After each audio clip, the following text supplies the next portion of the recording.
you before how it's become something of a PR game now between the wearing royals, is it like the Windsors. Prince Harry, there he is, trying his very best to look enthused, excited, and of course, alongside his former cable TV actress wife, Meghan Markle, make sure they get all the headlines. It's interesting though, let me tell you, over here in the United Kingdom, because the Invictus Games in Germany has not been that much of a glittering success, and I'll tell you more about that in another video when we finalise those details. But what's interesting to note is really this: even the sort of front pages of the newspapers have not covered it in such an in-depth way. These of course are the press barons, the newspapers that both Meghan and Harry truly dislike. But of course, when you're trying to get some publicity for something that is truly all what you want, it's very difficult, isn't it?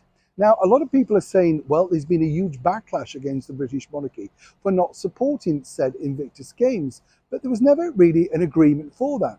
As we told you in a previous video, very kindly, His Royal Highness Prince William, the Prince of Wales, donated virtually all the substantial amount of money that he accrued from News UK on his battle regarding negative PR, bad press.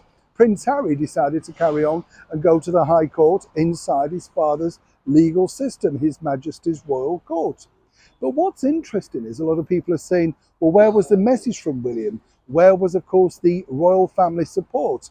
Told you also before how basically, there was Prince William, Catherine, and of course, His Majesty the King, alongside Camilla, who were all really pushing hard to get this particular project for Harry off the ground. But in the battle for PR, what we can tell you is this. You see, Harry and Meghan have been very quietly, and as ever we have to say allegedly, telling people that indeed they would have welcomed the opportunity for any member of the British monarchy to come forward and, support said games in Germany. In fact, allegedly, Meghan said William was more than, welcome to attend.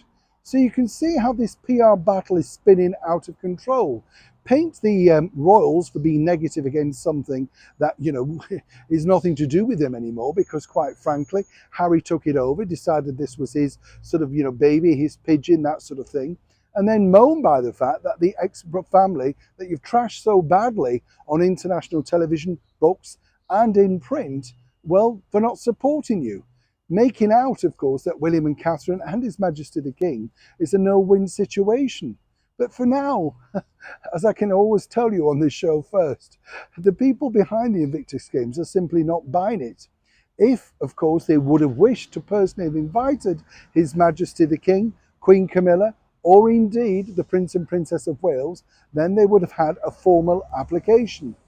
But there were no formal application from the organisers because they feared they didn't want to get involved in a family brawl, a row, whatever you want to call it.